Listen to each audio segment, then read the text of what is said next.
¿Listos para escuchar la palabra de Dios? Muy bien, vamos a abrir la Biblia. ¿Trajo su Biblia?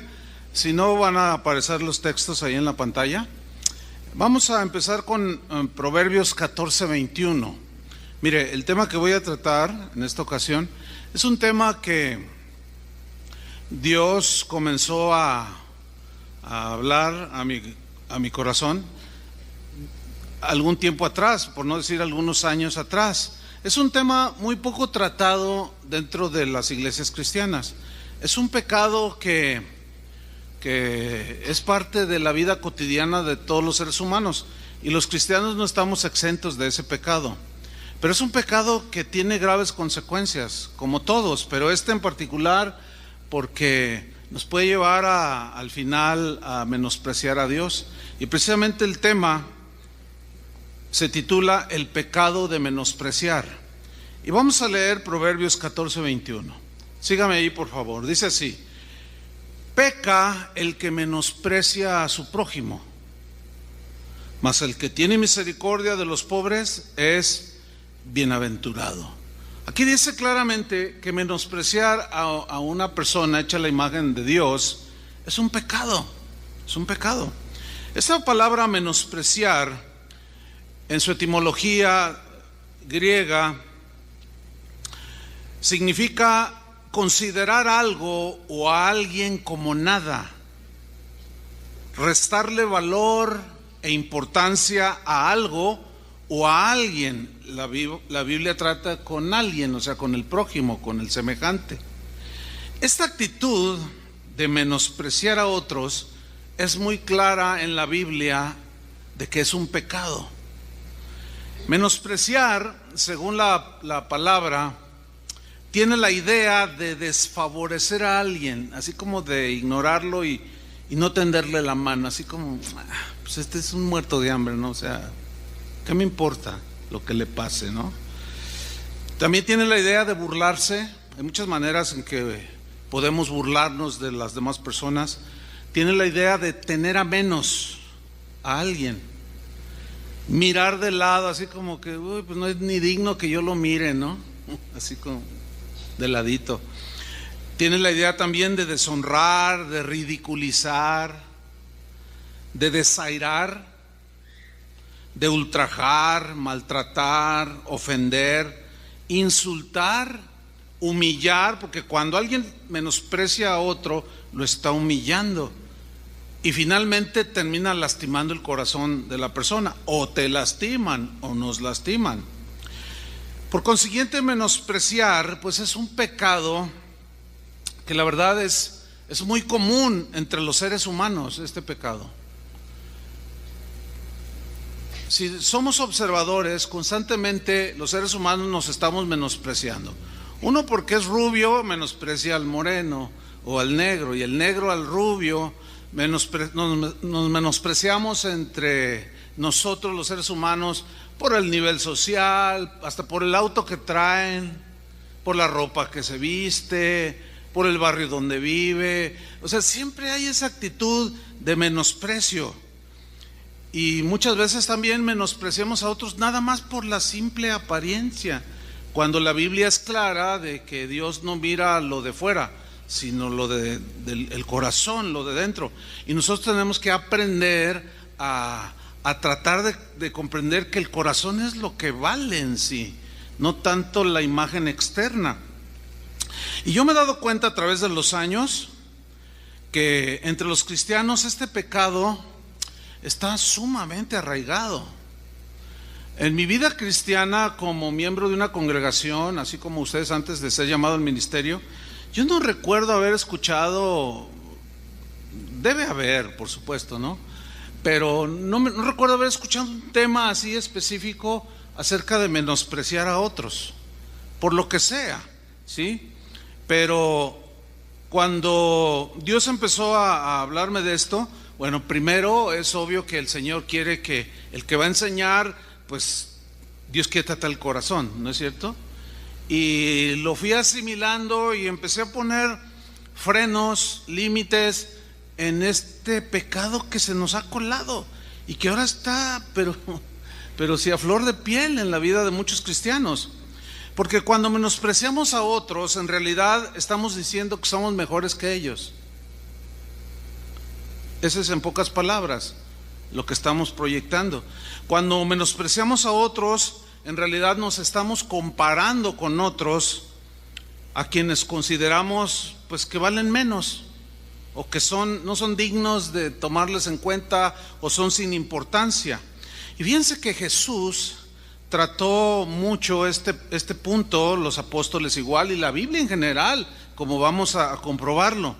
Por ejemplo, en Lucas 18:9, Jesús está poniendo una parábola, pero está hablando al corazón de unos con los que estaban allí reunidos, que él sabía la intención del corazón. Y dice en Lucas 18:9, dice: a unos que confiaban en sí mismos como justos. Cuando alguien confía en sí mismo como justo, o sea, como un hombre impecable, una mujer que no le hace mal a nadie, pero confían en sí mismos, está hablando de una soberbia, ¿sí?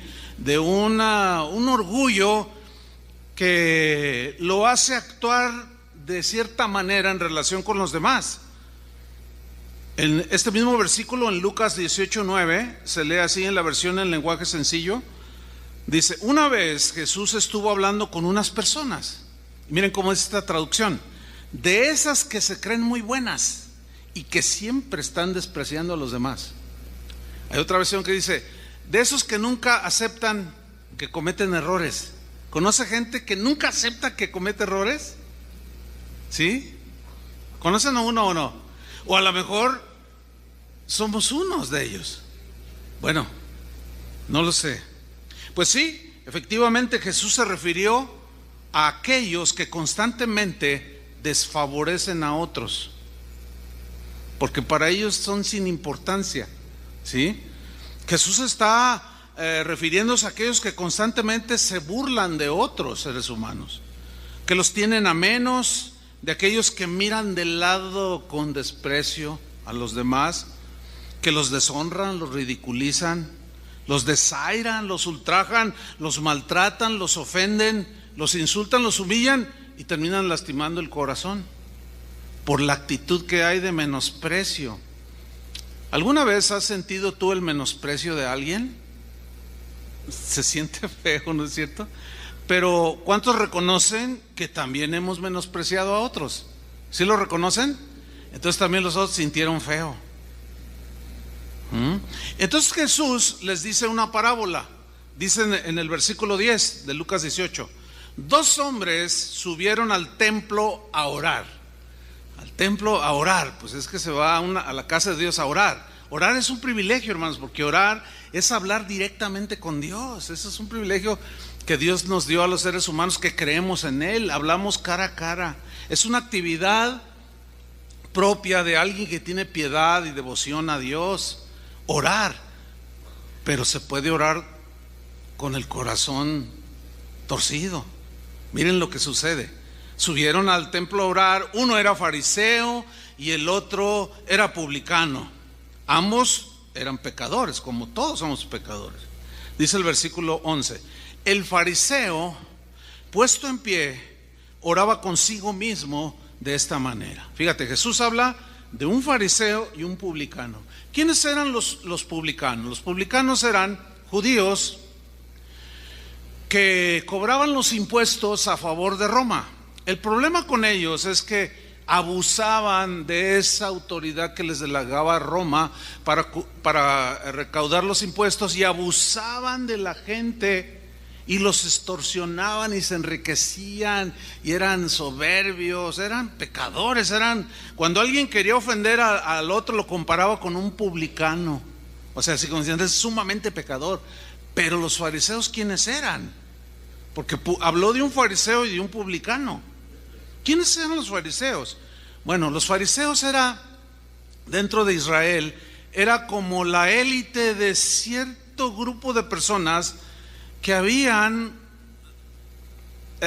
sido elegidos dentro de ellos mismos como representantes de la ley de Dios. Les llamaron fariseos. Eran muy estrictos. Entre otras cosas, los fariseos enseñaban la ley a la gente, la explicaban, pero tenían una particularidad: ellos no la obedecían. Jesús les recriminó, les dijo: ustedes atan cargas pesadas en los hombros de los discípulos y ustedes ni con un dedo las mueven. Les decían, por ejemplo, perdonen, y ellos no perdonaban. Les decían, diezmen, y ellos no diezmaban. Les decían, ofrenden, y ellos no lo hacían. Les decían, obedezcan, y ellos no lo hacían. Eso fue un rasgo peculiar de los fariseos. Ellos vivían una vida marcada por la hipocresía, vivían una vida falsa. Se creían mejores que los demás porque formaban parte de esta élite de seleccionados dentro de todo el pueblo de Israel, y su actitud era altanera, de menosprecio, era ofensiva hacia los demás, ¿sí? Se creían la crema innata de la religión judía. Pues estos fariseos, entre otras cosas, también fueron los principales enemigos de Jesús. Ellos se dedicaban constantemente a criticar a Jesús, constantemente acusaban a Jesús, constantemente menospreciaban las enseñanzas de Jesús. Ellos solían poner más énfasis en las cosas externas, en lo ritual, que en la condición del corazón. Y ellos, un día, bueno, hay muchos pasajes, pero uno de ellos, van con Jesús y le recriminan, dicen: a ver, ¿por qué tus discípulos cuando comen no se lavan las manos? Pero era un tono ofensivo, así como diciendo: ¿qué con ustedes? Entonces Jesús les dijo, ahora, los fariseos tenían un ritual que se lavaban las manos de manera literal, pero le atribuían poderes santificadores a un ritual, y los ritos no salvan, no tienen poderes de ninguna clase, mostrando pues que ellos le daban más énfasis a lo externo que a lo interno. Entonces Jesús les dijo: no, nadie se va a contaminar por comer con las manos espiritualmente, con las manos sin lavar. Dice: lo que verdaderamente contamina al hombre es lo que sale del corazón, que es lo que ustedes deben arreglar, porque del corazón salen los malos pensamientos, salen los adulterios, los homicidios, las estafas, todo eso contamina y daña a los demás. Pero comer sin lavarse las manos no contamina espiritualmente a nadie. Pues esos eran los fariseos, pero ambos eran pecadores. Entonces volvamos a la parábola, Lucas 18:11. El fariseo, puesto en pie, oraba consigo mismo. Ahí vemos una actitud. En realidad, aunque mencionó a Dios, no tomaba en cuenta a Dios. Oraba de esta manera, diciendo: Dios, te doy gracias porque no soy como los otros hombres. Uy, qué humildad, ¿no? Dices, ladrones, son ladrones, y voltea a ver a otros, ¿verdad? Yo no soy como los otros hombres, ladrones, injustos, adúlteros. Y luego está el publicano allí y dice: ni aún como este publicano. Qué actitud tan espantosa. Y luego empieza a decir lo bueno que él era. Ayuno 2 veces a la semana. Bueno, ayunar es bueno, es una actividad espiritual que los cristianos han usado a través de los siglos como un medio para afligir la carne, estar tranquilos, buscar a Dios en la búsqueda de su voluntad, etcétera. Es una actividad de tipo espiritual. Pero él ayunaba 2 veces a la semana, 8 veces al mes y un montón de veces al año. Aparentaba una piedad que en realidad no tenía, porque ayunaba, pero su corazón seguía menospreciando a los demás. Su corazón seguía lleno de soberbia, y no sirve de nada para aquel cristiano que ayuna, pero su corazón está torcido. No sirve de nada. Y luego sigue orando, entre comillas: doy diezmos de todo lo que gano. Uy, pues cualquiera diría, muchos pastores quisieran tener este fariseo como miembro de su iglesia, porque pues desgraciadamente no todos tienen este entendimiento, o no quieren entenderlo, que la obra de Dios necesita el apoyo económico de todos. Y bueno, fíjate, doy diezmos de todo lo que gano, dice. Bueno, diezmar para apoyar la obra del Señor, pues es algo que Dios aprueba, que Dios recibe con agrado, siempre y cuando sea con el corazón correcto. ¿Por qué? Porque Dios ve el corazón. Pero este hombre quería aparentar una piedad que no tenía, nada más cosas externas, ayuno. Y un día les recriminó Jesús, le dijo, ustedes cuando, les enseñó a sus discípulos, ustedes cuando ayunen no sean como los fariseos, que son hipócritas, que demudan el rostro así como para mostrar a los hombres que ayunan, y ponen carita de tengo ganas de una birria de don aquí a la vuelta.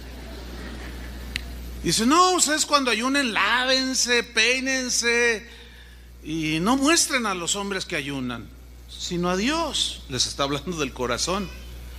Y cuando den, dijo, háganlo, que no sepa su mano derecha lo que hace su izquierda. No sean como los fariseos, que tocan trompeta delante de todos para mostrar a los hombres que son muy generosos. O sea, dar es bueno, ayunar es bueno, orar es bueno, cuando se hace con el corazón correcto. ¿Me están siguiendo? Bueno, seguimos con la historia.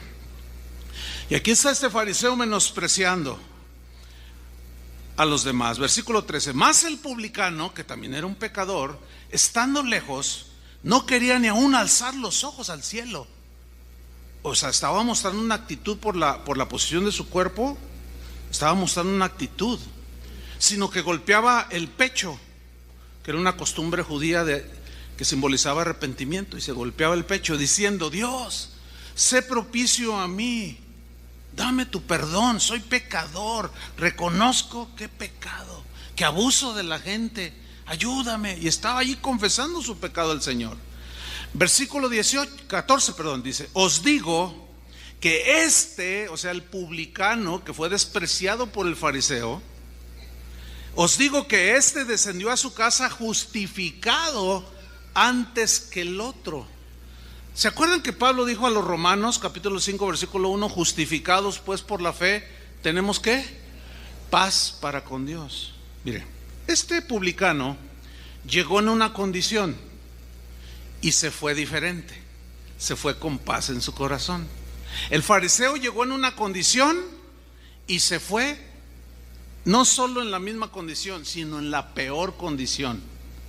¿Por qué? Porque le siguió añadiendo pecado a su pecado. Nunca lo reconoció. Y el publicano se fue justificado y lleno de la paz del Señor. Pero luego hay algo muy importante que Jesús dice en el versículo 14. Os digo que descendió a su casa justificado antes que el otro, porque cualquiera puede ser tú, aquel, yo, quien sea, que se enaltece por su actitud soberbia, de autosuficiencia, de no reconocimiento, que también falla, se enaltece, yo soy mejor que los demás. Todos se equivocan menos yo. Cualquiera que se enaltece será humillado. ¿Por quién será humillado, hermanos? Díganlo fuerte. Por Dios. Pero también dice, y el que se humilla, o sea, reconoce su condición pecaminosa, será enaltecido. ¿Quién lo va a enaltecer? Dios. En otras palabras, el que menosprecia a otros será menospreciado por Dios. Esa es la idea aquí, como Santiago mismo lo expresa en Santiago 4:6. Pero Él da mayor gracia, dice. Por esto dice, Dios resiste a los soberbios, y el soberbio es sumamente despreciativo. Dios resiste a los soberbios y le da gracia, le da favor a los humildes. Ahora, el verbo resistir, Dios resiste, significa en el griego ponerse en contra. Entonces aquí, ¿cómo podemos leer? Que Dios se pone en contra de los soberbios, que menosprecian a los demás. Dios resiste, Dios está en contra.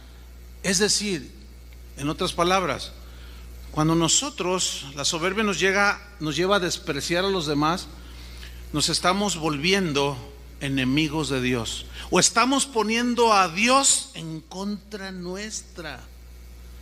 ¿Se están dando cuenta de la gravedad de este pecado? Es muy grave, hermanos. La verdad es que todos los que estamos aquí y todos los cristianos en general, de alguna manera todos llevamos un fariseo dentro. Todos. Y fue precisamente esa actitud que Dios no puede tolerar. Todos tenemos esas actitudes como las del fariseo.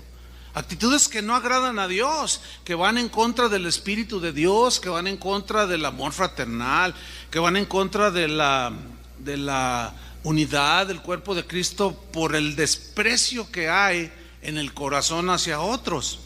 Fíjense, en una ocasión a Jesús estaba enseñando, estaba cansado, probablemente tenía hambre, sed, pues era un humano como nosotros. Y él andaba haciendo bienes a la gente, dice la Biblia, andaba predicando, pero oraba por los enfermos, hablaba con ellos, les enseñaba por largas horas. Y hay un pasaje en Mateo 19:13, cuando dice que entonces le fueron presentados unos niños. Hay una versión que dice, entonces había unas madres que llevaron a sus hijos delante de Jesús. O sea, les presentaron a los niños, pues se entiende que eran los padres, ¿no? O la mamá, que comúnmente eran las que siempre llevaban a los niños de la mano. Y se los presentaron para que pusiese las manos sobre ellos y orase. Algo habían visto estas madres cuando Jesús ponía las manos en las personas, sanaban, eran transformadas, liberadas, bendecidas. Y ellos dijeron, bueno, pues la edad más tierna de un ser humano son los niños, donde pues son un retrato de la inocencia los niños. Vamos a llevar a nuestros hijos para que Jesús les ponga las manos y los bendiga. Entonces ellas se acercan a presentarle a esos niños y mire qué hacen los discípulos. Los guaruras del Señor se autonombraron guardaespaldas del Señor y los discípulos les reprendieron a las mamás. No, sáquense con sus mocosos. Bueno, eso no dice la Biblia, obviamente, ¿no? Pero se entiende porque aquí el verbo reprender es no aceptar que se acerque nadie, es desechar, es hacer a un lado, es menospreciar a los niños. Y miren la reacción de Jesús. Pero Jesús dijo, dejad a los niños venir a mí y no se lo impidáis, porque de los tales es el reino de los cielos. Y habiendo puesto sobre ellos las manos, o sea, les concedió el deseo a sus madres de ponerle las manos y bendecirlos, no los discriminó. Miren, los niños, hermano, son una bendición de Dios. Toda congregación que se precie ser cristiana, tiene que tener un cuidado especial, hablando en sentido congregacional, desde el más pequeñito hasta el más ancianito. Tiene que haber ministración para todos. A veces yo he notado a través de los años, cuando estoy con pastores, y es muy más común de lo que ustedes se imaginan, no falta las preguntas de este tipo. Hola pastor, ¿y tú de dónde eres? No, pues de tal ciudad. Y empieza uno a conocerlos. Y no falta la típica pregunta: ¿y cuántos miembros tienes en tu iglesia? ¿Y sabe qué contesta el 95%? Y dice, bueno, ahorita somos como 180 adultos. Dice, entonces cuando yo escucho algo que se pregunta, que yo estoy allí, digo, 180 adultos, ¿no hay niños en tu congregación? Ah, sí, pero nada más contamos a los adultos. Ah, o sea, los niños no son miembros. Los niños, ¿para qué los contamos? Es un menosprecio, pues surgido de la ignorancia. No debería de ser. Entonces, entender esto, que a los niños no hay que menospreciarlos. Cuando eventualmente a mí me preguntan, que no me gusta nada esa pregunta, yo trato de evadirla siempre, porque luego si dices somos 40, el que dice tiene 40, yo tengo 40, le dice, pero yo tengo 40, hermano. Se menosprecian. Y si le preguntan a uno que tiene 1000, dice, pues yo tengo 1000, y se enaltece. O sea, son puras tonterías de reacciones que tenemos. Yo trato de evadir darle esa respuesta. ¿Y cuánta gente tiene, hermano? Yo le digo, no, pues un montón de problemas que solucionar. Y trato de evadir. Si no, un montón de horas de consejería, no, un montón de oración para que el Señor... No, pero ¿cuánta gente tiene? Díganos. ¿Para qué? Y si eventualmente digo, contamos a los niños, porque los niños son hasta más dóciles que los adultos, y los niños no cuestionan las enseñanzas de Jesús, y los niños tienen otro corazón. Entonces Jesús dice: no, discúlpenme, los niños no pueden ni deben menospreciarlos. En otra ocasión Él dijo: ay de aquel que hace tropezar a uno de estos niños. Ay de aquel. Una señora vino sigue aquí en Casa de Oración hace unos 3 años. Pastor, permítanos ser miembro, viuda la señora con 2 niños, permítanos ser miembros de Casa de Oración. Dice, porque mire, de la congregación de donde yo vengo, pues dejan a los niños brincar, andan en la plataforma, el pastor está predicando y los niños jugando luchitas allá a un lado y distraen, y no, nadie los atiende. Entonces yo fui con el pastor y le dije: pastor, ¿por qué no hacen enseñanzas para los niños? No, los niños, esos ya cuando crezcan. Dice: oiga, pastor, pero es que yo necesito que me enseñen cómo educarlos. Yo no sé, yo necesito que me instruyan, necesito palabras. No, ya cuando se vayan presentando las cosas, pero ahorita no, déjenlos, los niños son inocentes, déjenlos. Dice: y no, yo entiendo que no. Dice: y recíbanos por favor, porque yo veo que a los niños aquí desde la cuna, desde los niños de brazo, no es una guardería, es un lugar donde aún se les ministra a los niños. Como dijo un sabio, dijo: aprendí a no menospreciar a las personas cuando me di cuenta que me menospreciaban a mí por menospreciar a otros. Empecé a sentir lo que yo hacía sentir a otros y dije: no, basta.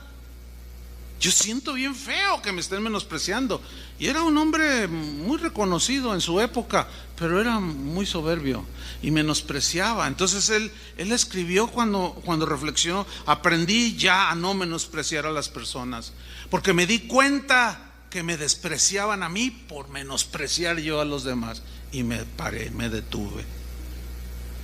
Proverbios 11:12 dice lo siguiente: el que carece de entendimiento, de discernimiento, de amor fraternal, todo eso, dice, menosprecia a su prójimo, lo desvaloriza, lo ultraja, lo desaira, lo desecha a su prójimo. El que carece de entendimiento, ¿qué? Dice, menosprecia a su prójimo. ¿Por qué? Porque no es prudente, no es sabio, no tiene sentido común, no tiene sensibilidad y menosprecia. Eso es un rasgo de la soberbia.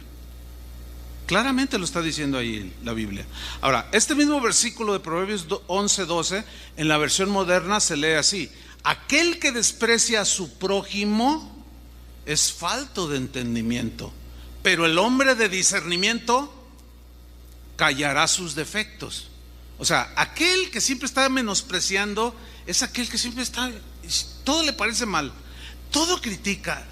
Ay, ahora va a predicar fulano, ay, ahora va a dirigir la alabanza, o sea, y luego cada rato se equivoca y empieza a comentar con los demás. O sea, no tiene educación, no tiene sentido común. O sea, es alguien que está en problemas y se mete en problemas con Dios, y lo peor, mete en problemas a otros. El menosprecio es un pecado que Dios rechaza. Hay una historia allí en 2 de Samuel capítulo 6 muy interesante de menosprecio. Es una historia de menosprecio. Están involucrados aquí David, que asume el reinado a la muerte de Saúl. David se casó con la hija de Saúl, que se llamaba, ¿cómo se llamaba? Mical, muy bien, así se llamaba. Y Saúl se distinguía porque era un rey que, aunque era rey de Israel, no amaba la presencia de Dios. Ese canto que acabamos de cantar hace un rato de oh, tu gloria tan hermosa, él no le interesaba ese tipo de cantos. ¿Por qué? Porque en su tiempo, en su reinado, Saúl permitió que los filisteos atraparan el arca del pacto. Esa arca representaba la presencia de Dios. Y el hecho de no ir a rescatarla y volverla a traer a Jerusalén hablaba de su menosprecio a la presencia de Dios. No amaba la presencia de Dios. Y esto me lleva a una reflexión. A mí me preocupa la gente que dice: yo llego a casa de oración, llego a la congregación después de terminada la alabanza. Yo nada más llego a lo importante, la palabra de Dios, dicen. Oiga, ¿de verdad usted cree que es correcto eso? ¿Sabe qué es eso? Es menospreciar la presencia de Dios. A mí no me importa la presencia, no me importa adorarlo, no me interesa. A mí me interesa comer espiritualmente y estar bien sano. Pues parece que no le surte ningún efecto la predicación.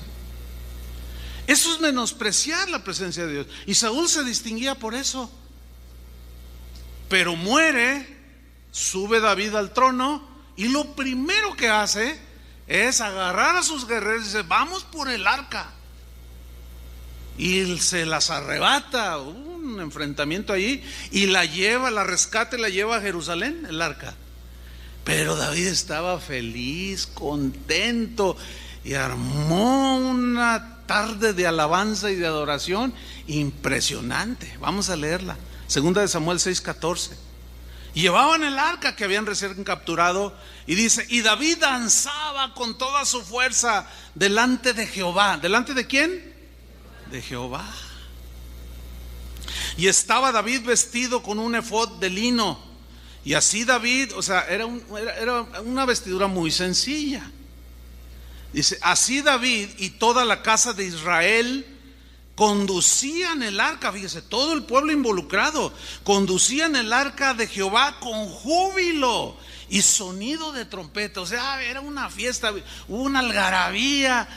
Sonaban los instrumentos, sonaban las trompetas, las arpas, los panderos, y no era poca gente, de manera que el cántico era estruendoso.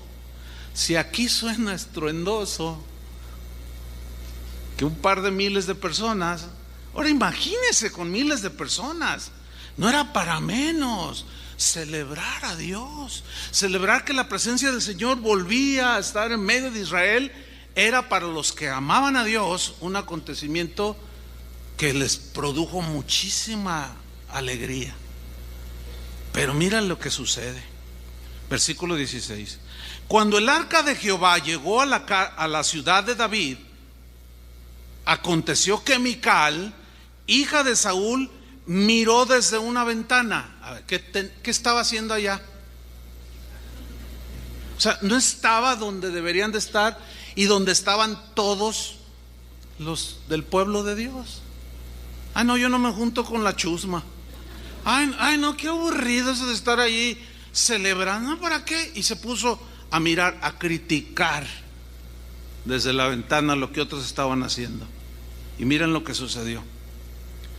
Y vio al rey David que saltaba y danzaba delante de Jehová. ¿Y qué hizo? Le menospreció. ¿En dónde? En su corazón. Ya no más. ¿Qué es esto? Y lo menospreció. Qué ridículo el rey levantando las manos. Qué ridículo el rey danzando. Como alguien me mandó un correo que yo les dije hace 2 semanas. Bueno, han sido varios, ¿no? Que dicen: ay, pastor, ¿qué hacen todas esas payasas brincando? Qué feo, ¿no? Qué manera tan burda, tan grosera, ¿no? Tan despreciativa. Yo les pregunto a las panderistas: ¿están contentas de alabar al Señor? Y lo hacen con todo su corazón. Pero siempre va a haber micales que no están involucrados y están allá viendo desde lejos. En este caso, viendo en YouTube. Y le menospreció en su corazón. Pecado. Pero ahí no queda la historia. Versículo 20. Volvió luego David para bendecir su casa. Y saliendo Mical a recibir a David, dijo, y lo que viene a continuación se lee con un tono de burla y de ironía: ¿sí? Así como, más o menos así. Cuán honrado ha quedado hoy el rey de Israel, descubriéndose hoy delante de las criadas de sus siervos. Esto de criadas era una manera muy despreciativa que se estaba dirigiendo a las que trabajaban en el palacio haciendo las labores de limpieza. No sé cuántos de ustedes tengan alguna persona que les hace el aseo, pero les voy a recomendar algo: trátenlos con dignidad. No les digan gatas, por favor. No les digan, no las desprecien por ser gente humilde. Mucho menos les truenen los dedos, ándale y rápido, y mucho menos los exploten. Páguenles bien, denles de comer, trátenlos como seres humanos. El hecho de que tuvieron una condición distinta en la que ellos nacieron de pobreza y tú una posición mejor que tienes para pagarle a otro, no te da derecho a menospreciar a nadie. ¿Están escuchando, cristianoides? ¿Están escuchando, cristianos? No podemos menospreciar a esa gente sencilla. Tenemos que respetarlos y tratarlos bien, y denles su aguinaldo, por favor. En serio. Con la mira, así como usted quiere que lo midan, que le den 3 meses, ¿usted le puede dar 3 meses? Bueno, ahí se lo dejo. Pero me temo que si no lo valoriza, usted lo menosprecia. Y no solo no le dan ni 3 meses, no le dan nada. Y lo hace trabajar 12 horas, lo cual es completamente abusivo e ilegal. Y eso está demostrando el espíritu de Mical. Esas criadas, dice, se descubrió delante de las criadas de sus siervos, como se descubre sin decoro un cualquiera. Óigame, le está diciendo al rey un cualquiera. Ahí vemos a una esposa menospreciando a un esposo. Señoras, respeten a su marido, dice la Biblia. Pero también hay esposos que menosprecian a sus esposas. Ay, esta comida ni el perro se la come. ¿Dónde tienes la cabeza? A mí hazme bien, con manteca los frijoles. No, hermanos, no. No, mira, si le salieron salados o le salieron mal la comida, no la ofendas.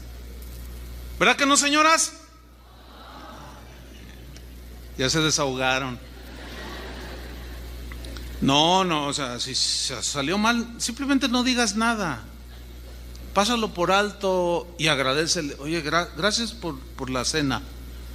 Pero no menospreciar. Fíjense hasta dónde podemos, sin darnos cuenta y estar bien conscientes, cómo menospreciamos aún a los seres más queridos. Cuando usted tiene más favoritismo con uno, tiene 2 hijos y a uno de ellos le da más favor, le compra los Nike y al otro le compra de esos de ahí de Soriana, y usted hace diferencia, usted está menospreciando a alguno de sus hijos. ¿Cómo es posible que a carne de su carne lo menosprecie y favorezca más a uno que al otro? La Biblia dice que Dios nos ama a todos por igual y a ninguno lo tiene más ni en menos. Ya no hay hombre ni mujer, ni judío ni griego, dice. Somos uno en Cristo. Ahí habla de una imparcialidad y debemos imitar a Dios en eso. De otra manera, estamos menospreciando a otros y estamos pecando. Pero la historia termina mal aquí, porque el menosprecio de Mical fue grosero. Versículo 21.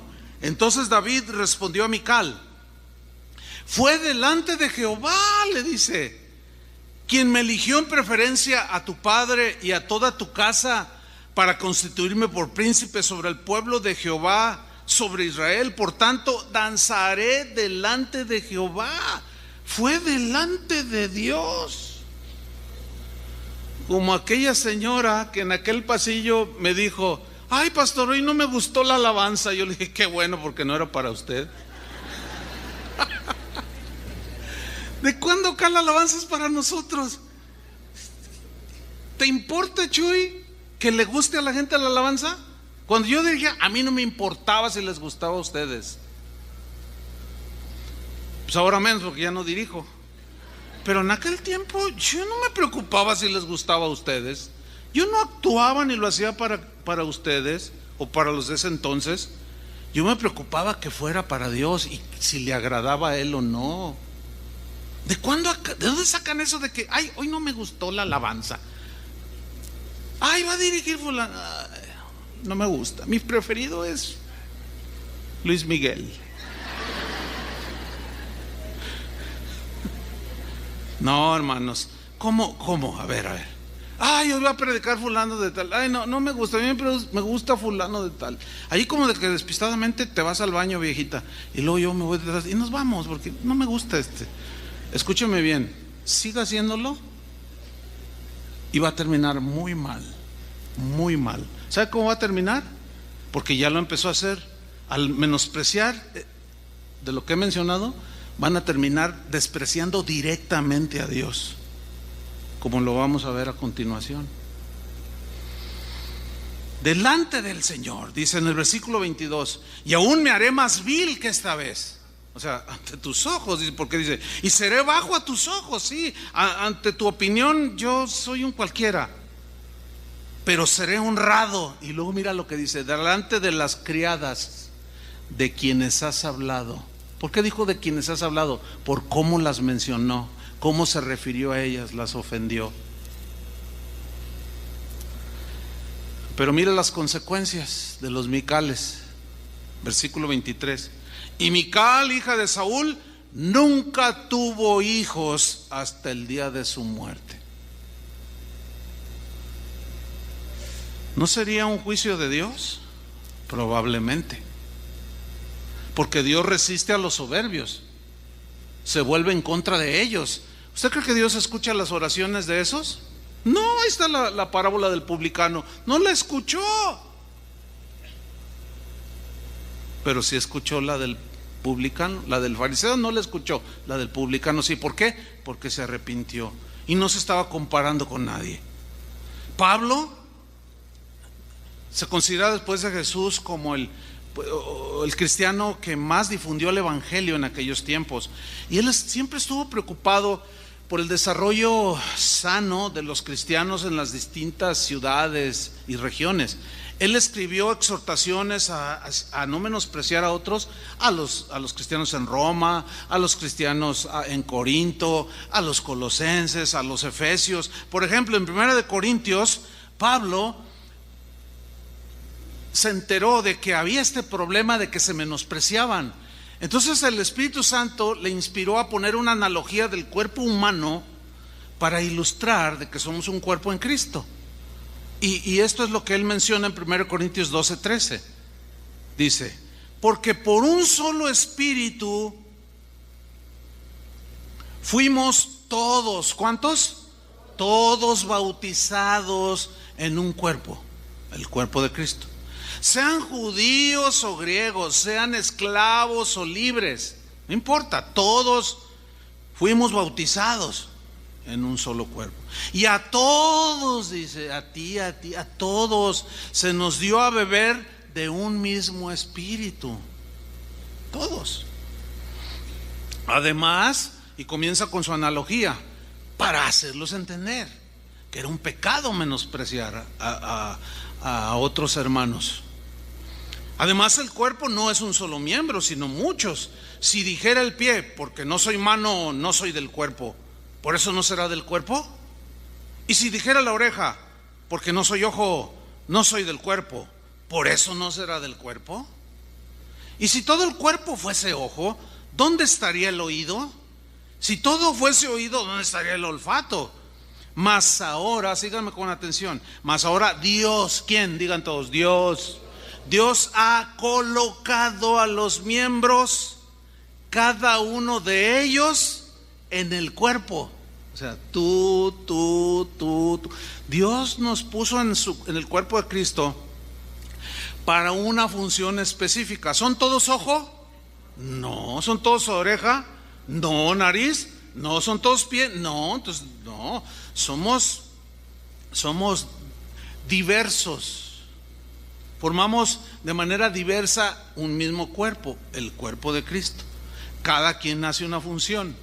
Pablo les dice a los corintios también: ¿son todos apóstoles? No. ¿Son todos profetas? No. ¿Son todos maestros? No. ¿Hablan todos lenguas? No. ¿Interpretan todos lenguas? No. ¿Todos tienen dones de sanidades? No. Siempre la respuesta es no. ¿Por qué? Porque no todos tenemos la misma función. Ahora, fíjate la sabiduría que Dios le dio a Pablo para enseñar a los corintios, porque dice en el versículo 18 que Dios colocó a cada uno en el cuerpo como Él quiso. O sea, Dios es soberano y Él hace como quiere. Versículo 19: porque si todos fueran un solo miembro, ¿dónde estaría el cuerpo? Pero ahora, dice, son muchos los miembros. Esta congregación, hermanos, es parte de la iglesia de Jesucristo en Guadalajara, que unida, o sea, junto con las demás iglesias cristianas de esta ciudad, somos parte del cuerpo de Cristo que está formado por todas las iglesias alrededor del mundo. Solo somos una parte, y cada parte del cuerpo es distinta. Hay mucha semejanza entre, por ejemplo, las dos manos, los dos ojos, pero hacen distintas funciones. Si usted es diestro, pues nada más hace todo con la derecha. Si es zurdo, pues con la izquierda. Entonces ahí ya no hay una igualdad exacta. Entonces dice: pero ahora, dice el 20, son muchos los miembros, pero el cuerpo es uno solo. Ni el ojo puede decirle a la mano: no te necesito. Oiga, qué actitud, no te necesito. Pero eso es muy común. No necesito de ti, ¿eh? Ah, no. Es como esto, mire. Es como si mi mano izquierda le cae mal a la mano derecha. ¿Y por qué le cae mal mi mano izquierda a la mano derecha? Pues porque es casi inútil y a mí sí me usa, pues yo soy diestro. Y de pronto, como le cae mal la mano izquierda a la mano derecha, de pronto la mano se pone allí y la mano derecha toma un machete y ¡zas! Y rueda la mano por allá. Y le dice a la derecha: no tengo necesidad de ti. Ah, no. ¿Ustedes creen que es verdad eso, que no tengo necesidad de ti? Bueno, pues cuando vayas a hacer algunas ciertas cosas, vas a necesitar la ayuda de esa otra mano. Por algo Dios nos dio dos. ¿Sí? Y dice en el versículo 22, antes bien, en el 21 dice: ni tampoco la cabeza le dice a los pies: no tengo necesidad de vosotros. No sirves para nada, no te necesito. Eso es menospreciar. Y nadie en su sano juicio menosprecia ninguna parte de su cuerpo, ¿verdad que no? Ahora fíjate lo que dice el 22. Antes bien, los miembros del cuerpo que parecen más débiles son los más necesarios. ¿Se han puesto a pensar alguna vez por qué Dios puso pestañas en el párpado y cejas? Si no tuviéramos cejas ni pestañas, ¿saben qué sucedería con los ojos? Constantemente estuviéramos lagrimeando, llorando. ¿Por qué? Por el polvo que cae y se detiene en las cejas. Por eso hay que limpiárselas todos los días. Y las pestañas, parece la función de la pestaña: protección para los ojos. Y quizás alguno de ustedes sea un pelito de una pestaña, y si usted se menosprecia, estaría pecando también. Ay, pues yo ¿qué soy? No, pues yo soy un pelo del... No, pero es necesario. Y el ojo no puede decir: no tengo necesidad de las pestañas. Dele una lección al ojo, arránqueselas todas y rasúrese toda la ceja para que vea. Entonces el ojo se va a dar cuenta y va a empezar. Y todos: ay, ¿qué tienes en tu ojo derecho? Todo rojo. Ay, pues no sé. Oye, ¿y el hermano ceja? ¿Y la hermana pestaña? No, pues las arranqué porque no las necesito. Oye, no, te dañaste a ti mismo. Ese es el gran pecado entre los cristianos de hoy, que nos menospreciamos unos a los otros. Yo les mencioné que esto no surgió ayer que preparé el mensaje, nada más armé el bosquejo de todo un proceso que el Señor ha venido tratando primeramente conmigo.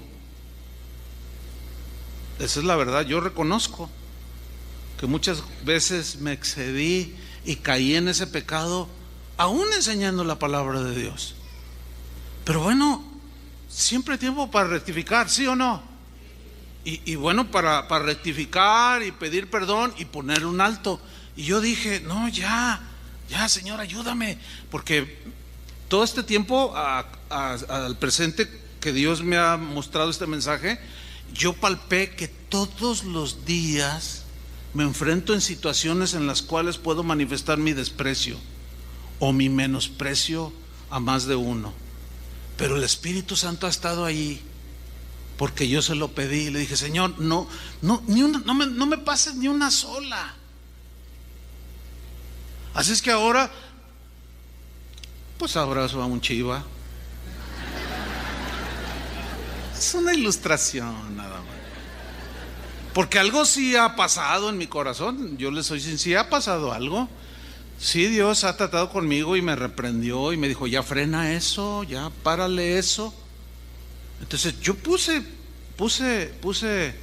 me afirmé y dije, no, sí, está bien, Señor, pero ayúdame. Y yo les confieso, el Señor me ha ayudado. Pueden hacer lo mismo todos. ¿Cuántos saben que se murió Fidel Castro? Sí, y bueno, a los 10 minutos del anuncio de su fallecimiento, ya estaban los memes en internet, algunos burlándose, gente, muchos jóvenes allá en Cuba, yo vi las escenas en la televisión, llorando, lo amaban, pero luego hubo un contraste en Miami, los cubanos celebrando que se murió. O sea, eso es grotesco. Celebrar que alguien se murió porque se lo merecía. Si somos objetivos, todos merecemos la muerte, porque la paga del pecado es la muerte. Pero alegrarse en la muerte de alguien, quien haya sido, es grotesco. Y para un cristiano ahora sí que no tiene nombre, que un cristiano se pueda alegrar con alguien y que en el fondo del corazón lo menosprecie. Y bueno, alguien me mandó un meme que me hizo reír, porque no era burlándose de su muerte, pero algo de lo que él como gobernó. Tampoco lo quiero contar, pero cuando lo lees te produce risa, ¿no? Y me produjo risa. Entonces el que me lo mandó, yo me quedé así y dije, no, a ver, y le puse, pero mira, yo aclaro, no me estoy burlando de la muerte de Fidel. No, o sea, porque la reacción primera fue como así. Pero viene el Espíritu, es lo que les estaba compartiendo. Dice, no, espérate, freno. ¿Me están entendiendo? Entonces yo le doy gracias a Dios porque el Espíritu está vivo en nuestro corazón. Los cristianos en Roma no eran distintos de los de Corinto, como no son distintos de nosotros. Y Pablo tuvo que intervenir para que dejaran de menospreciarse. Aquí el caso estaba involucrado en comidas que unos hacían, que otros no aceptaban, que eran ofrecidas a los ídolos, y uno que tenía más conocimiento decía, un ídolo no es nada, pero otros eran más débiles, y se peleaban, se menospreciaban, se ofendían. Y Pablo, tratando de meter paz, escribió en Romanos capítulo 14, versículo 1, lo siguiente: recibid al débil en la fe. El débil en la fe no es el que no tiene fe en Dios, sino es aquel que es muy escrupuloso, muy extremoso en ciertos conceptos de tipo secundario. ¿Sí? Esos son los débiles en la fe. Dice, reciban al débil en la fe, pero no para contender, no para discutir. ¿Sobre qué? Opiniones. ¿Qué son opiniones? Es lo que tú piensas de cierto tema. Este viernes pasado que tenemos reunión de pastores, uno me comentaba, dice, ay pastor, fíjate que pues me junté con unos pastores, con mis líderes ahí en la congregación Casa de Resurrección que estoy pastoreando, Y tomamos esta decisión, una decisión, o sea, intrascendente, porque tenía que ver con la pintura, el color del auditorio. Entonces, dice que un hermano, ya que les dijeron, hermanos, pues miren, vamos a recoger una ofrenda, vamos a pintar de este color, y que al final un hermano llegó bien, estoy ofendido con usted, pastor. Ay, ¿por qué, hermano? ¿Qué pasó? Y dice, ¿por qué no nos tomaron en cuenta nuestra opinión? A mí no me gusta ese color. Uy, imagínense pedirle opinión a todo mundo sobre el color. No, un agarre, una batalla campal allí, porque en gustos, dice la Biblia, se rompen. O sea, fíjense cómo en cosas intrascendentes totalmente se pelean, se disgustan, se ofende la gente. Pues aquí en asuntos de comida y en otras cosas es muy común que nos despreciemos el uno al otro. Entonces dice, recíbanse, pero no para pelear sobre opiniones diferentes. No, dice el versículo 2, porque uno cree que se ha de comer de todo. O sea, le entra la vitamina T, como dice Toño Ortiz, ¿verdad? Tortas, tacos, tlacoyos, todo, le entra todo, dice. Y otro que es débil, come legumbres. O sea, diferentes conceptos en cuanto a la alimentación.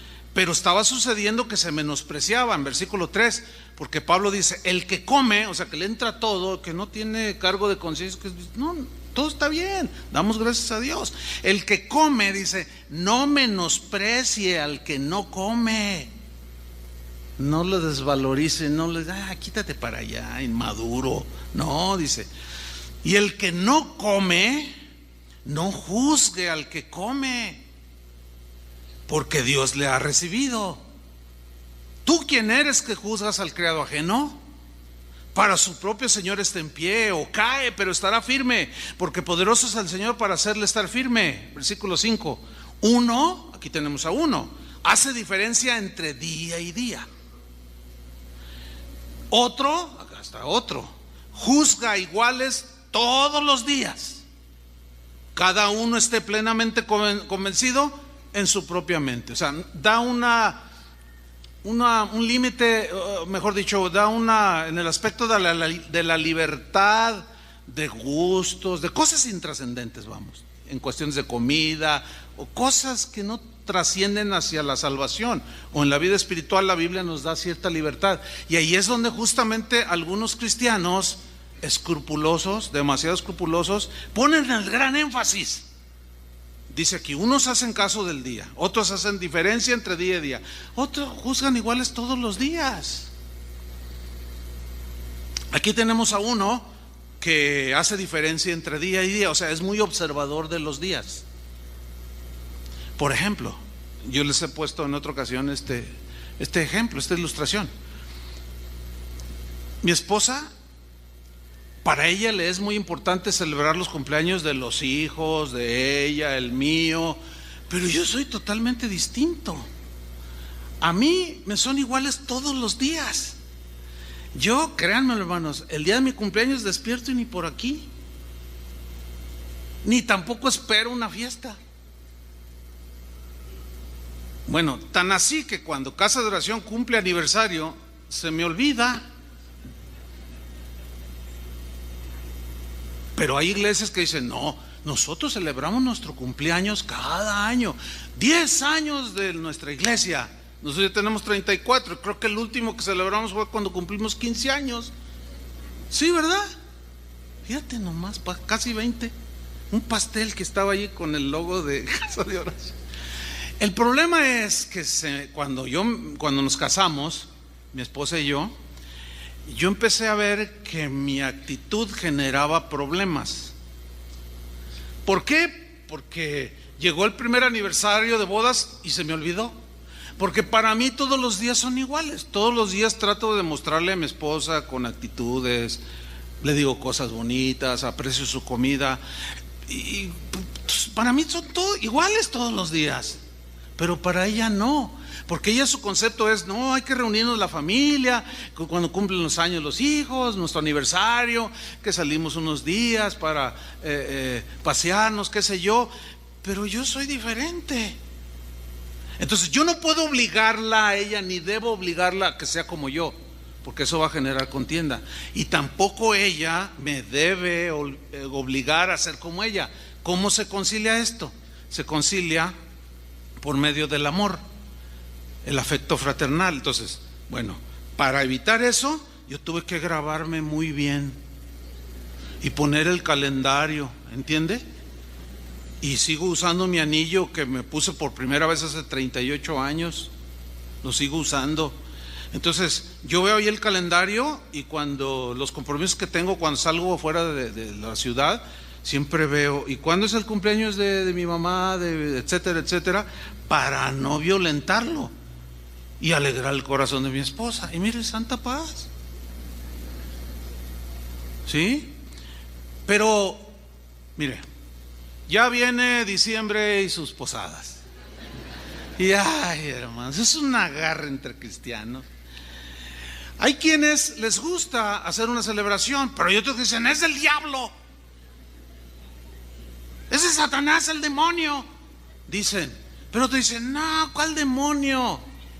Entonces, unos hacen diferencia, a otros les parecen iguales todos los días, pero empieza el pleito, hermanos. Y se empieza uno a recibir correos. ¿Cómo es posible, pastor, que usted, casa de oración, sana doctrina, tenga esas campanas colgando? Son del diablo esas campanas. Y nunca les contestamos para no crear controversia, que tienen que ver unas campanas de adorno. Sin embargo, hay quien hace diferencia entre día y día y otros son iguales todos los días. Y empieza la discusión. A ver, dígame dónde dice que se debe celebrar el nacimiento de Jesús. Entonces el otro, si quiere pelear, le va a decir, dime dónde dice que no. Pues ninguno de los se traba ahí. Es como en los juegos esos, ¿verdad? Que se traba y ya se trabó, ya hay que empezar de nuevo. Pero insisten algunos, ¿verdad? No, pero es que el origen de la Navidad, y te dan la explicación. No, sí, la conozco el argumento, conozco todo eso, pero mira, pues el 25 es un día que hasta de asueto es. Paganos y no paganos, hasta ateos descansan el 25. Entonces es un día de la familia, y pues si se reúnen, no, pero que el diablo, que no sé qué, y ese viejo gordo rojo. Uy, y esas luces del diablo, que no sé qué. Una familia de aquí me dijo, ay, hermano, fíjese que a nosotros sí nos gusta, nos gusta el ambiente ahí en la casa, así navideño, y pues allí ponemos lucecitas allí, que adornan un espacio. Y un día tenemos unos amigos aquí en la iglesia, que se oyó que cerraron un auto, y yo me asomé y dice, ay, mira quién viene. Y son esos hermanos débiles en la fe, escrupulosos, pues, que todo es del diablo, ¿verdad? Entonces dice, ay, mi esposo corre y apaga las luces. Entonces ya llega, ¿no? Y pásenle, y todo en santa paz, y ya ahí se tomaron un ponchecito y toda la cosa, y también el ponche lo miraban así como de época navideña, así como que, oye, ¿no tienes un té mejor? No, es que se llegan a extremos que luego se empiezan a menospreciar a otros. Y cuando ya se fueron, dice que le dijo, no, se me hace que eres hipócrita, viejito. ¿Por qué no soy hipócrita? Porque fue por amor a ellos, para evitar la contienda. Si para ellos los focos son del diablo, mira, si medimos con el mismo criterio, ¿qué vamos a hacer con estos focos? ¿Cuál es la diferencia entre estos focos en enero, en febrero o en diciembre? Yo tengo incluso una serie de esas de focos navideños todo el año prendidos. Pero para evitar la contienda, tiene uno que ceder. Eso es andar conforme al amor, que más abajo Pablo lo explica. En otra ocasión, en estas temporadas, hará unos 8 años, se me acercó un hermano con sus hijos, 3 pequeñitos, 2 niños y una niña. Y luego, oye, pastor, yo quiero hablar con usted. Y venía así, yo quiero hablar con usted. Y cuando le hizo así, yo dije, ay, viene medio picudo, ¿no? No, A tus órdenes, hermano. Y dice, yo no estoy de acuerdo con eso de la Navidad. Eso es de Belcebú, eso es del diablo, es Satanás, haciendo todo lo que quiere en esos días. Y además Jesús no nació el 25, sí sabía, ¿no? Sí, pero tranquilo, sí sé que no nació el 25, ni el 24, ni el 12. ¿Qué importa el día? Lo que importa es que nació. Bueno, sí, pero ¿cómo es posible que mire esa flor Nochebuena? Pues esa flor Nochebuena, uy, no, pues si vieran mi casa, acabo de aprovechar, porque yo conozco un lugar donde en noviembre las sacan ya a la venta y unas Nochebuenas, pero mire, así, baratísimas que las dan. Nada más que ahorita ya no le digo porque ya volaron todas. Pero usted si ahorita entra a mi casa, tapiz, compré 40. No, pues a mí se me hace preciosa esa flor. Pero como la asocian con un día del diablo, por eso no los invito a mi casa. Pero está llena de flores además Dios las hizo, ¿no? Bueno, entonces estaba ahí el hermano hasta se le botaba una vena aquí, estaba muy furioso. Entonces dicen, ay, eso de los regalos, que no sé qué. Y estaba el hermano ahí discutiendo. Entonces uno de sus hijos le dice, papá, yo quiero un regalito, le dice, en Navidad. Y estaban ahí los niños y yo me acerqué y le dije, dales para que compren algo, te quiero decir algo que no escuchen. Y ya les dio y se salieron por ahí y se fueron a comprar. Le dije, hermano, ok, si para ti eso es del diablo, es del séptimo infierno, de todo, mira, el 25, ellos ahí donde vive se van a levantar y no van a estar ahí bobeando.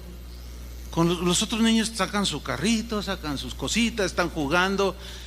Mira, no lo celebres, pero dales un regalito. ¿No viste a tu hijo? ¿No viste a tu hijo? Bueno, sí, pero yo no lo quiero introducir en los caminos de Satanás. Híjole, qué difícil es, ¿no? Pero mira, él es un niño y regálale algo. Dice, bueno, quizás tenga razón, pastor. Y sí, les compró. Y miren qué cosa, a uno de ellos les compró un patín del diablo.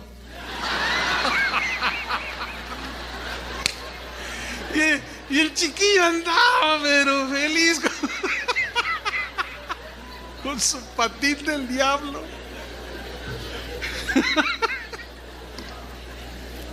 Ay, hermano. Ahora sí me hicieron reír. Pero no es de menosprecio. Pero ay, Dios, todo esto hay que ser pacientes con los que son débiles. Si usted tiene la libertad del 24 hacer una cena, hágala. Pero si se encuentra con uno que dice no trate de convencerlo, ni lo juzgue ni lo menosprecie. Y si usted no tiene esa libertad, no ande como Mical nomás, a ver quién celebra, a ver que yo voy a tomar fotos, a ver, ahí tienen ahí tienen unas luces, ahí tienen. No, porque eso es lo que Pablo está diciendo. Dice en el versículo 14:6, el que hace caso del día lo hace para el Señor, y el que no hace caso del día para el Señor no lo hace. El que come para el Señor come porque da gracias a Dios, y el que no come para el Señor no come y da gracias a Dios. En el versículo 10, pero tú, ¿por qué juzgas a tu hermano? O tú también, ¿por qué menosprecias a tu hermano? Porque todos compareceremos ante el tribunal de Cristo. Versículo 12, de manera que cada uno de nosotros dará a Dios cuenta de sí. Así que ya no nos juzguemos más los unos a los otros, sino más bien decidid no poner tropiezo u ocasión de caer al hermano. Yo sé, dice Pablo, y confío en el Señor Jesús, que nada es inmundo en sí mismo, mas para el que piensa que algo es inmundo, para él lo es. Pero si por causa de la comida o de cosas intrascendentes tu hermano es contristado, ya no andas conforme al amor.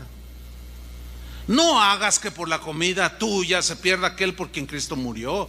No sea pues vituperado vuestro bien, porque el reino de Dios no es comida ni bebida, sino justicia, paz y gozo en el Espíritu Santo. Versículo 19, así que sigamos lo que contribuye a la paz y a la mutua edificación. No destruyas la obra de Dios por causa de la comida o por cosas intrascendentes. Todas las cosas, a la verdad, son limpias, pero es malo que el hombre haga tropezar a otros con lo que come. Bueno es no comer carne, ni beber vino, ni nada en que tu hermano tropiece o se ofenda o se debilite. ¿Ven el espíritu de reconciliación que tiene Pablo aquí? ¿Están captándolo? Así es que en esa libertad, pues júntate con tu familia o no lo hagas, pero no se menosprecie, no nos juzguemos. Y si alguien por allí ves, quien sea ahí en internet que asegura que si es del diablo, igual puedes escucharlo, pero guarda la prudencia. ¿Me explico? Y termino con esto, hermanos. Lo peor que nos puede pasar si seguimos menospreciándonos unos a otros o a nuestro prójimo es que vamos a terminar menospreciando a Dios. Ese es el gran peligro. ¿Por qué? ¿Se acuerdan aquel pasaje? No lo busquen, ustedes lo recordarán. Cuando Jesús pone un ejemplo, dice, hubo un hombre que hizo una cena y convidó a muchos, dice. Y a la hora de la cena envió a su siervo a decirle a los convidados, venid, que ya todo está preparado. Y todos comenzaron aún a excusarse. El primero dijo, he comprado una hacienda y necesito ir a verla, te ruego que me excuses. Bueno, se compra una casa y no se va a ver en la noche, ¿verdad que no? Esa era una excusa tonta. Otro dijo, he comprado 5 yuntas de bueyes y voy a probarlos, te ruego que me excuses. Bueno, nadie compra 5 yuntas de bueyes y los prueba en la noche, y menos en ese tiempo. Excusa tonta, despreciando la invitación. Otro dijo, bueno, acabo de casarme y por tanto no puedo ir. Es bueno casarse, está bien comprar yuntas, comprar una hacienda, pero estaban menospreciando la invitación. Ahí es una parábola de que estaban menospreciando la invitación de Jesús, de Dios, hacia la salvación que estaba brindando en Jesús, y estaban menospreciando. Entonces fíjate lo que dice. Entonces el amo, el señor de aquel siervo, enojado, le dijo a su siervo, ve pronto a las plazas, a las calles de la ciudad y trae acá a los pobres, a los mancos, a los cojos, a los ciegos. Y dijo el siervo, Señor, se ha hecho como mandaste y aún hay lugar. Dijo el Señor al siervo, ve ahora por los caminos, por los vallados y fuérzalos a entrar para que se llene mi casa. Porque os digo que ninguno de aquellos que fueron convidados probarán algún día mi cena, dice una versión.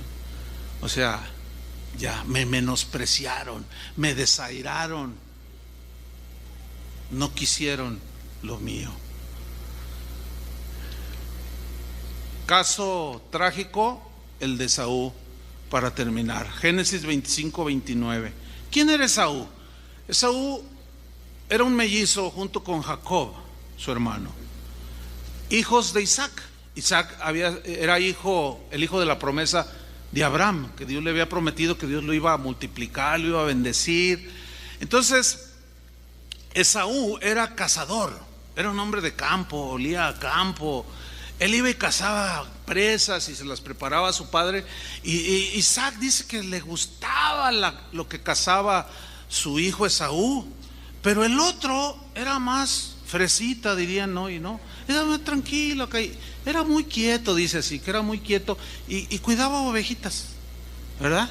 Entonces eran muy distintos. Y dice que Isaac amaba a Esaú y la esposa de Isaac amaba a Jacob, y ahí ya había un problema. Bueno, ¿qué sucede?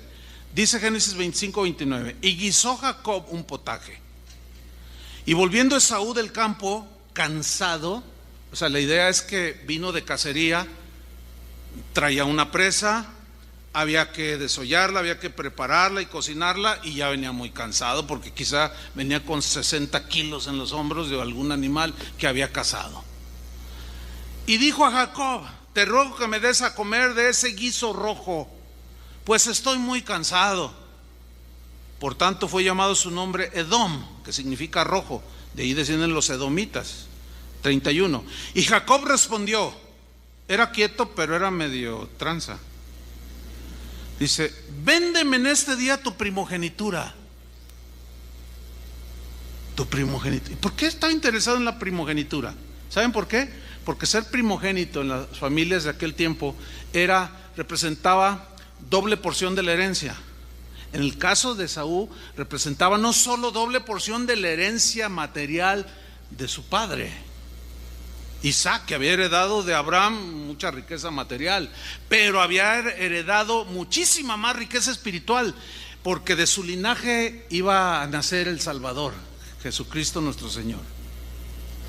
Y eso lo sabía Esaú: de mi linaje, porque soy el primogénito, de mí, de mi línea, va a nacer el Mesías. Entonces el otro, que amaba a Dios, pero sabía que no era parte de esa bendición de ser el primogénito, había nacido trabado, ¿sí? Eran mellizos y nació y lo agarró del tobillo. Entonces, pero él amaba a Dios, él amaba las bendiciones de Dios, la presencia de Dios. Era como David, pero no era como Saúl. Entonces él dijo: no, este no ama a Dios, este menosprecia a Dios, no quiere las bendiciones de Dios. Te la vendo por un plato de lentejas. Sigo leyendo: véndeme en este día tu primogenitura. Entonces dijo Esaú: he aquí, yo voy a morir, ¿para qué pues me servirá la primogenitura? Heredero de mí vendrá. Yo tengo hambre. Fíjese, ¿eh? Y dijo a Jacob: júramelo en este día. Y él le juró, y vendió a Jacob su primogenitura. Entonces Jacob dio a Esaú pan y del guisado de las lentejas, y él comió y bebió y se levantó y se fue. Así menospreció Esaú la primogenitura, pero en sí menospreció a Dios. Entiéndanlo, hermanos. Dios lo había escogido a él para hacer que de él saliera el linaje del cual vino Jesús, pero él lo rechazó. Miren, hermanos, Dios nos ha dado una herencia espiritual en Cristo, pero muchos las desprecian. Muchos, mucho cuidado, hermanos, porque miren el final de Esaú, nos lo narra el Nuevo Testamento, Hebreos 12:15. Mirad bien, no sea que alguno deje de alcanzar la gracia de Dios. Mire qué sentido tiene aquí, póngame atención. No sea que alguno deje de alcanzar el favor de Dios, que brotando alguna raíz de amargura os estorbe, y por ella muchos sean contaminados. No sea, es el mismo pasaje, no sea que haya algún fornicario, luego hay una coma, o profano como Esaú.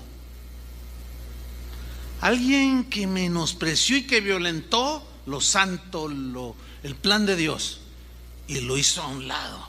Le importó más sus gustos personales, su bienestar personal, que el plan de Dios para su vida.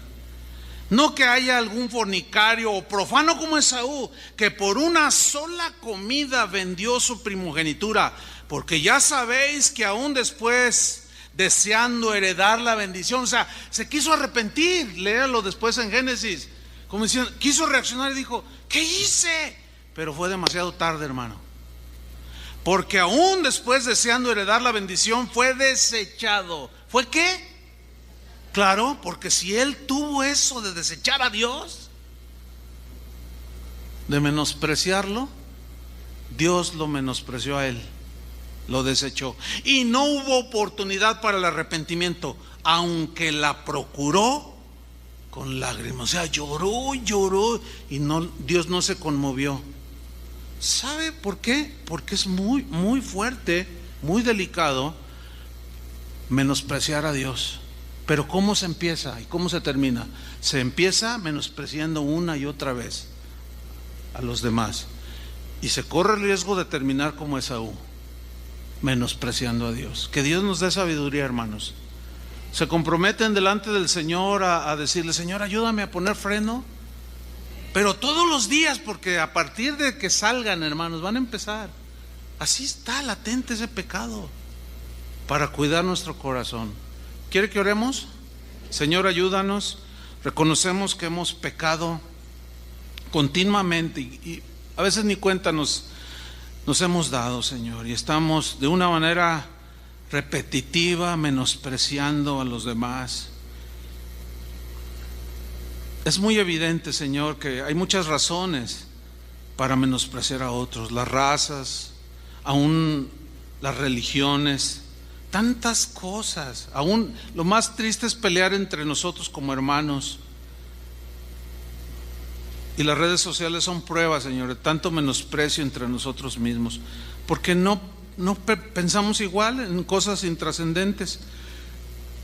Y uno quiere obligar al otro a que piense igual a otro, y si no piensa igual lo desecha, lo ridiculiza, lo ofende, lo menosprecia y pecamos. Y al final podemos terminar como Esaú, menospreciando las bendiciones que tú nos has dado, Señor, que tú has destinado para cada uno de nosotros.